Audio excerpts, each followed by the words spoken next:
Hi guys, I'm Professor Narayan Nile from Bhagyavid Academy, and today we are going to learn, friend, the lesson number 4, the French Revolution. This is the lesson part number second देख रहे हैं हम उसका history का chapter है friend class 9th SST का। तो what is the mean by French revolution मैंने पहले पार्ट में आपको बहुत ज़्यादा इन्फॉर्मेशन दे दी है। अभी और नेक्स्ट इन्फॉर्मेशन हम regarding the chapter number part number second के बारे में देखते हैं। चलो फ्रेंड हमारा टॉपिक सेकंड है the social forces that led to the revolution. बराबर है। समाज ने क्या किया, फोर्स किया और उसकी वजह से क्या हुआ रे, फ्रेंच रिवॉल्यूशन हुआ। कैसे हुआ, क्या हुआ, देखते हैं। पहला पॉइंट देखेंगे हम, the outbreak of the revolution. मतलब किस प्रकार से रिवॉल्यूशन आउटब्रेक हुई, मतलब क्यों हुआ रिवॉल्यूशन, क्या रीजन थे रिवॉल्यूशन होने के। तो पहला रीजन था friend, Louis 16 plan to impose the further take to able to meeting the expenses of the states. बराबर है। तो फ्रेंड लुईस 16 ने एक प्लान बनाया, सभी को सभी स्टेट्स की मीटिंग बुला ली और इस मीटिंग में एक सब्जेक्ट डिसाइड करने वाला था कि टैक्सेस किस प्रकार से बढ़ाया जाए, इसके ऊपर वो मीटिंग थी। एंड दैट्स व्हाई सब लोगों का जान पर आ गई रिगार्डिंग ऑन लुईस 16 और फिर आउटब्रेक हो गया। आपको क्वेश्चन जरूर आता है friend, what are the reasons of the outbreak of the revolution. तो पहला रीजन ये हुआ। सेकंड रीजन है फ्रेंड हमारा, in France, the old regime, the monarch did not have the power to impose the taxes according to his will and alone. Rather, he had to call the meeting of the State General to pass the proposal for new taxes. देखो friend, क्या हो चुका था। पहला कैसा था, old रिगिम था, जो मोनार्च कहता था वो होता था। लेकिन अब रिवॉल्यूशन के बाद में लोगों ने क्या किया, मोनार्च कहता है ऐसा नहीं होगा, इलेक्शन होगा। इलेक्शन में जो चुन के आएगा, मीटिंग लेनी पड़ेगी सबको, यानी क्या करना पड़ेगा, बुलाना पड़ेगा और सबको पूछना पड़ेगा कि मैं ऐसा ऐसा कर रहा हूँ, टैक्सेस बढ़ा रहा हूँ, इज इट गुड और बैड। फिर लोगों ने वो प्रपोजल पास किया तो पास होगा, ऐसा था। फिर क्या हुआ, मोनार्च ने क्या किया, मीटिंग बुला ली। बराबर, अकेला वो क्या नहीं ले सकता था, डिसीजन नहीं ले सकता था। तो दैट्स वाई उसने तीनों स्टेट की क्या बुला ली, मीटिंग बुला ली और उसमें एक प्रपोजल डाला उसका कि मैं यहाँ पे कुछ नए टैक्सेस बढ़ाना चाहता हूँ क्योंकि हमारे ऊपर ट्रिमेंडस लोन है। बराबर, तो लोन को हम कंप्लीट करने के लिए हमें टैक्स बढ़ाना जरूरी है, ऐसा उसने बताया। लेकिन पीपल उसके अपोज गए, फिर इसलिए रिवॉल्यूशन आउटब्रेक हुआ। Next, on May 1789, Louis XVI called as Assembly of the State General and to pass the proposal for new taxes. उसने कुछ नई असेंबली बुला ली और उसमें एक प्रपोजल पास कर डाला न्यू टैक्सेस बढ़ाने का। Peasant, artisan, women were not denied, denied मतलब नकार देना, to entry the assembly and from the participating in the meeting. मतलब उसने क्या किया, कुछ लोगों को आने ही नहीं दिया मीटिंग में, क्योंकि ये लोग नहीं बोल रहे ना, तो नेक्स्ट टाइम उसने क्या किया, मीटिंग लिया लेकिन इन लोगों को बुलाया नहीं। एंड दैट्स व्हाई भी लोगों की जान पर आने लगी, तो ऐसा क्यों कर रहा है। बराबर, कुछ पीजेंट को नहीं आने दिया, आर्टिशन को नहीं आने, मतलब थर्ड स्टेट वाले मैक्सिमम लोगों को आने नहीं दिया, वुमेन को भी आने नहीं दिया। एंड दैट्स व्हाई लोग और आउटब्रेक हो गया।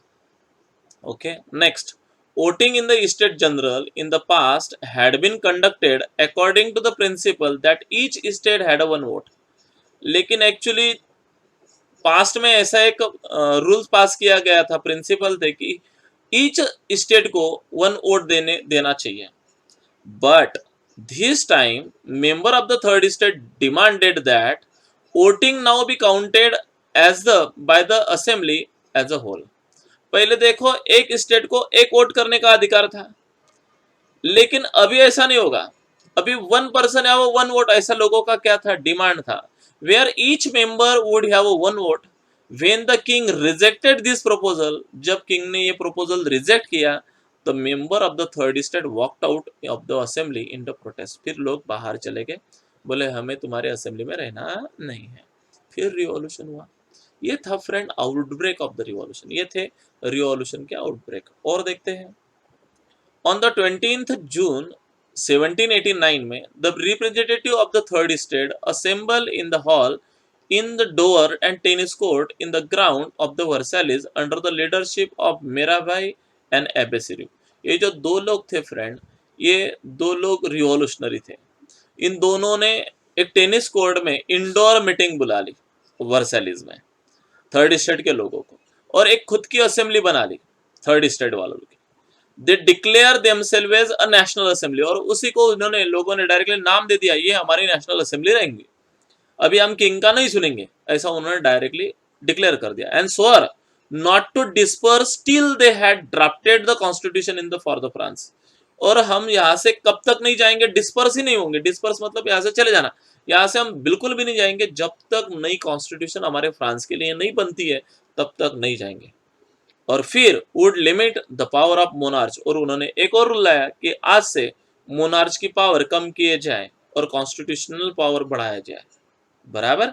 ऐसे भी कुछ रूल्स हुए, उसके वजह से भी आउटब्रेक हुआ revolution, because of the bad harvest. और वहां पे और एक रीजन था, हार्वेस्ट भी क्या हो गया इधर, हाँ, एकदम बैड हो गया, ड्रॉट हो गया मैंने बोला था, और हिल पड़ गए थे, बराबर। ओले ओले पड़ने के कारण भी हार्वेस्ट क्या हुआ था, बैड हुआ था। Increase of the demand of the food grain, उसकी वजह से फूड ग्रेन की डिमांड बढ़ गई थी, and that's why price will be become high. जब भी डिमांड बढ़ती है फूड की तो प्राइस क्या होती है फ्रेंड, बढ़ती है obviously. People in the France were become angry day by day, फिर लोग और एंग्री होने लगे। At the same time the king order the troops to move into the Paris, और फिर उसी समय पे किंग ने क्या किया था, ट्रूप्स गांव में पेरिस में भेजा था, बराबर। Finally on the 4 July the agitated crowd storm and destroy the Bastille, और उसी के वजह से क्राउड को मिसअंडरस्टैंडिंग हुआ कि भाई इसने हमको मारने के लिए भेजा है, एंड दैट्स व्हाई इसका एजिटेड हुए लोग, एजिटेड मतलब बहुत एंग्री हो गए, और फिर डिस्ट्रॉय करने लगे बास्टाइल को, और पूरे बास्टाइल को क्या कर डाला, डिस्ट्रॉय कर डाला। वहां के मैंने बोला था भाई आपके जेलर को मार डाला, और वहां के जेल के लोगों को क्या कर दिया, छुड़ा के लेके गए। तो ऐसा रीजन हुआ फ्रेंड, इसके वजह से रिवॉल्यूशन हुआ। ये भी रीजंस थे रिवॉल्यूशन होने के, आउटब्रेक होने के। On the night of the 4th अगस्त 1789 में the assembly pass a decree abolishing the feudal system, फिर और एक करार कर दिया गया, कब, 4 अगस्त को 1789 में। क्या था करार में, क्या कहा गया, वहां पे ऐसा एक दिया गया, जो फ्यूडल सिस्टम है उसको एबॉलिश कर देना। What is mean bye feudal system, जो परंपरागत चालू आई हुई सिस्टम, मतलब कैसी रे, मतलब राजा का लड़का राजा, उसको कुछ आए ना आए, तो ये जो सिस्टम थी, या फर्स्ट स्टेट वाले क्लर्जी लोग कभी भी टैक्स नहीं पेरेंगे करेंगे, सेकंड वाले नोबेल वो सिर्फ राजा के ऐसे काम करेंगे, यानी दरबार में, यानी उन लोगों को टैक्सेस नहीं, यानी ट्रेमेंडस रिच होके भी, ये था फ्यूडल सिस्टम। और थर्ड स्टेट वालों को टैक्स भरने पड़ेंगे, तो ये था फ्यूडल सिस्टम, ये आज से एबॉलिश किया गया, मतलब बैन। और टैक्स आज से कोई नहीं देगा, ऑब्लिगेशन एंड टैक्सेस, इस सिस्टम सब लोगों ने मनाही कर दिया टैक्सेस के लिए और इस सिस्टम के लिए। Member of all the clergy to were force to give up their privilege, और लोगों को, क्लर्जी लोगों को और नोबलर लोगों को फोर्स किया गया कि आज से तुम लोग भी, तुम्हें कोई भी प्रिविलेज नहीं मिलेगा, मतलब जैसे परंपरागत चालू आए हुए प्रॉपर्टी है वो आपको मिलेगा, ऐसा नहीं, आज से तुम्हारे भी सारे राइट्स खत्म।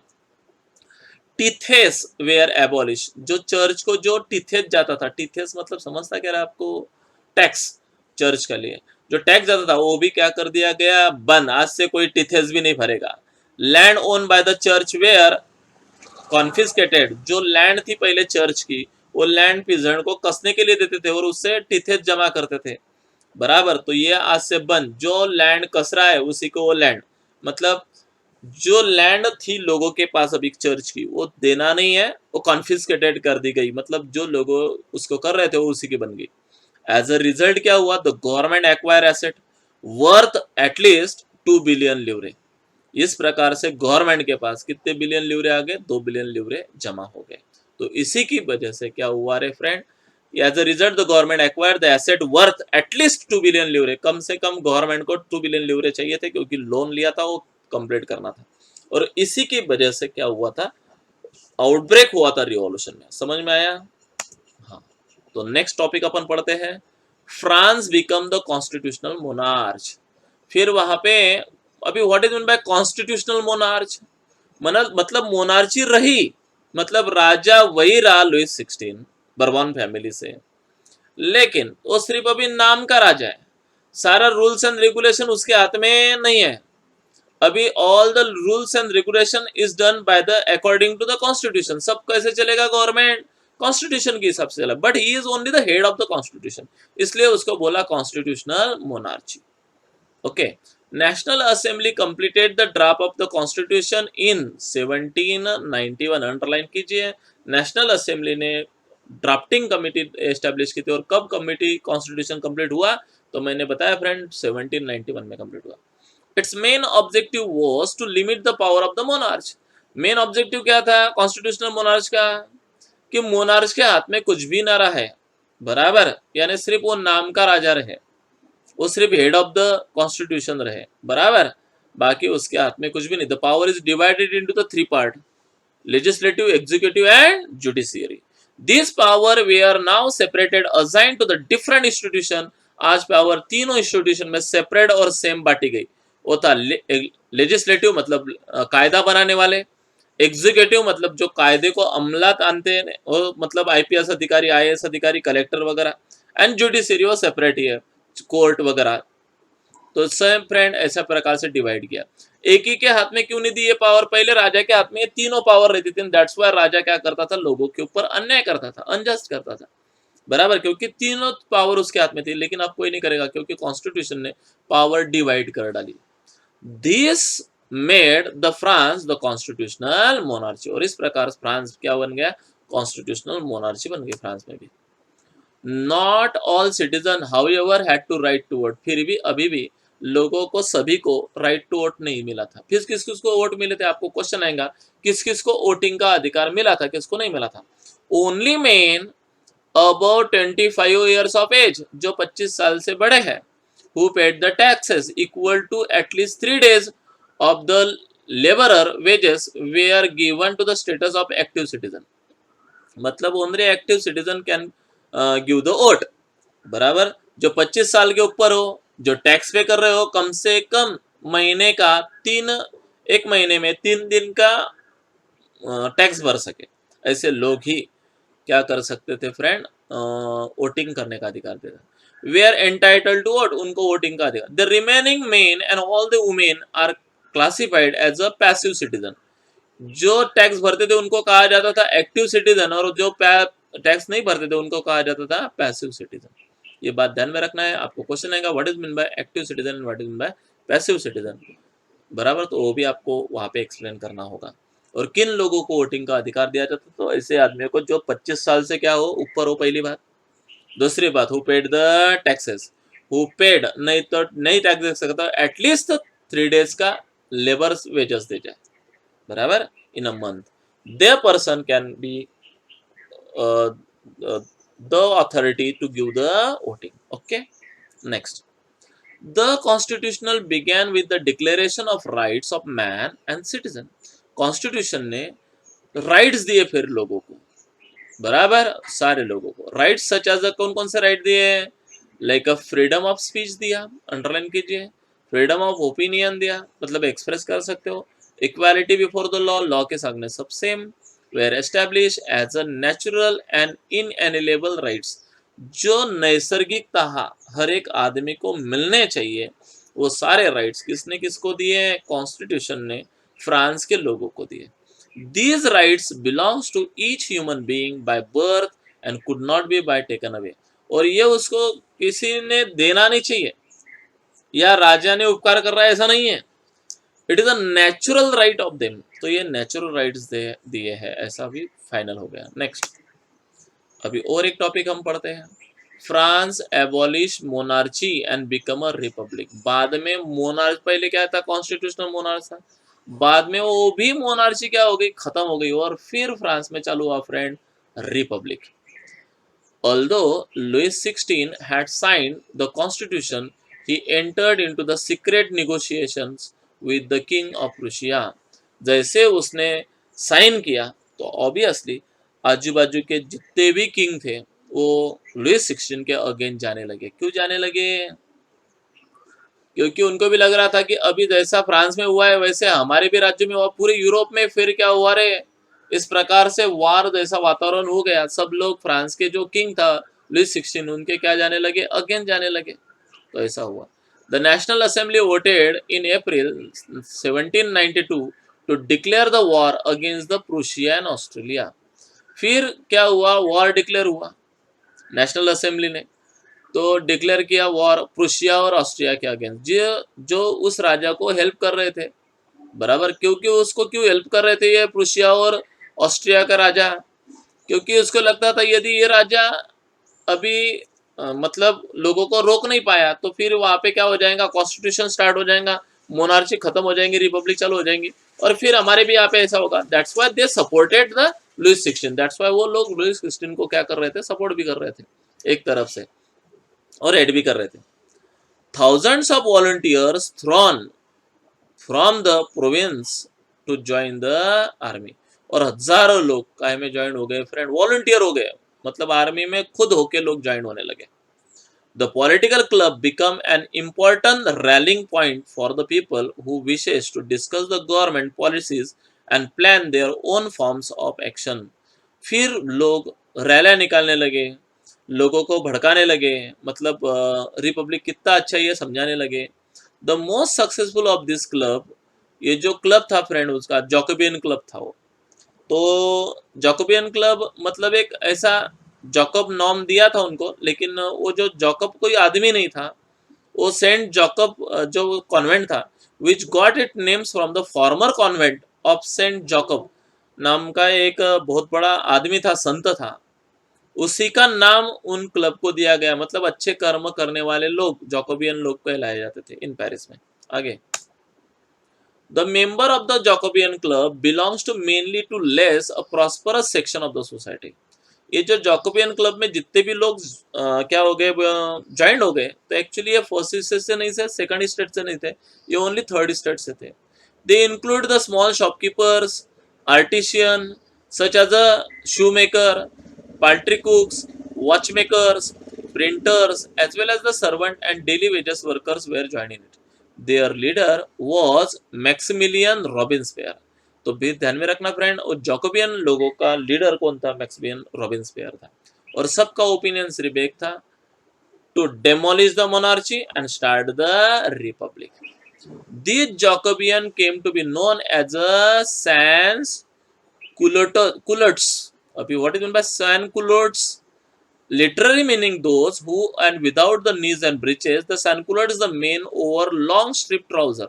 sans culottes is one kind of group of the people in France। France में का एक प्रकार का ग्रुप वो लोग बन गए। फिर उन लोगों ने क्या किया, एक लंबा स्ट्रिप का ट्राउजर पहनना चालू कर दिया सब लोगों ने, एक ही प्रकार का, by the dock worker in the addition to red cap. और कौन सी कैप पहनना है, red cap, that symbolize liberty. यानी आज से हम क्या हो गए, लिबर्टी हमें मिल गया, ऐसा खुद उन्होंने ही डिक्लेयर कर डाला। Women however were not allowed to do so. लेकिन फिर भी अभी भी फ्रांस में वुमेन को इतना चांस नहीं दिया जाता था, आज भी उनको इतना अलाउड नहीं किया जाता था। Next, on the morning of August 10, 1792, they stormed the palace of the Tuileries and massacred the king's guard and held the king himself as a hostage for several hours। Later, the assembly voted the imprison of the royal family and election were held। At last, सब लोग ने क्या किया, हमला कर डाला, किसके ऊपर है, पैलेस के ऊपर, और बहुत सारे जो गार्ड थे किंग के, उनको मैसेक्रेट कर डाला। व्हाट इज मैसेक्रेट, कत्ल करना, काट डालना। और इससे बहुत सारे लोगों ने held the kings himself as a hostage for several hours and later the assembly voted to imprison the royal family and election were held. फिर उन्होंने क्या किया, इम्प्रिजन किया, मतलब जेल में डाल दिया, किसको, किंग को, खुद को, पूरी रॉयल फैमिली को, और बाद में इलेक्शन वहां पे चालू हुआ। उसको क्यों इम्प्रिजन में डाला था किंग को, तो उसका रॉयल फैमिली के पूरे मेंबर्स को, उसका मेन कारण था, उसको ट्रेटर्स कहा गया था। मतलब अच्छा आदमी नहीं, जो देश के हानिकारक, देशद्रोही बोलते अपन, ट्रेटर्स उसके कहा जाता था कि ये देश का ट्रेटर्स है, ये हमारी पर्सनल बात है, दूसरे स्टेट्स में दूसरे राजाओं के साथ क्या करता है, शेयर करता है, उनसे क्या चाहता है, हेल्प चाहता है, एंड दैट्स वाई सारे लोगों को जेल में डाल दिया और इलेक्शन ले लिया। कब? अगस्त 10 1792 में। Newly elected assembly was called the convention, और नई असेंबली वहां पे एस्टेब्लिश हुई जिसका नाम था the convention. On 21 September 1792 it abolish the monarchy and declare France as a republic. फिर 21 सितंबर 1792 में डायरेक्टली मोनार्ची को क्या किया गया? पहले कॉन्स्टिट्यूशनल मोनार्ची थी, वो भी क्या कर दी गई? डायरेक्ट बंद, और डायरेक्टली डिक्लेयर कर दिया फ्रांस को क्या? रिपब्लिक। आपको क्वेश्चन आएगा, when and how the monarchy were abolish in France and how the republic is started. Okay, next. The republic is a form of government. What is meant by republic? Is a form of government where people elect government, including the head of the government. जिसमें सारे लोग पूरे government को choose करते with the head. There is no hereditary monarch. उसमें क्या नहीं होता? हेरिडेटरी। हेरिडेटरी मतलब वारसा से आया हुआ, मतलब पहले पहले पोता, यानी पहले ग्रैंड फादर, फिर उसके बाद में उसके पापा थे, फिर उसका पोता, यानी ऐसे जो बैठते थे गद्दी पे ऊपर, वो सब हेरिडेटरी सिस्टम क्या कर डाली? बंद। That is called the republic. माता आपको क्वेश्चन आएगा 1 मार्क के लिए, what is mean by republic? Republic is a form of government where people elect the government including the head of the government, there is no hereditary monarch. Louis 16 was sentence to death, और Louis sentence को बाद में directly क्या कर दिया? Court ने sentence to death बोल दिया by the court on the charge of treason. मैंने बोला ना, ट्रेटरीज मतलब देशद्रोही, यानी ये देशद्रोही है, देश के हित के अनुसार बिहेवियर नहीं करता, दैट्स व्हाई उसको सेंटेंस डेथ कर दिया। On 21 January 1793 he was executed publicly at the place of de la Concordia, और लास्ट में उसको एग्जीक्यूटेड किया गया कौन से प्लेस पे? डीला कॉन्करेड। समझ में आया फ्रेंड? इस प्रकार से वहां पे मोनार्ची खत्म हो गई और रिपब्लिक क्या हुआ? स्टार्ट हुआ। ये हमारा यहाँ पे सेकंड चैप्टर खत्म होता है, लेकिन कुछ टर्म्स है उसकी, चलो देखते हैं।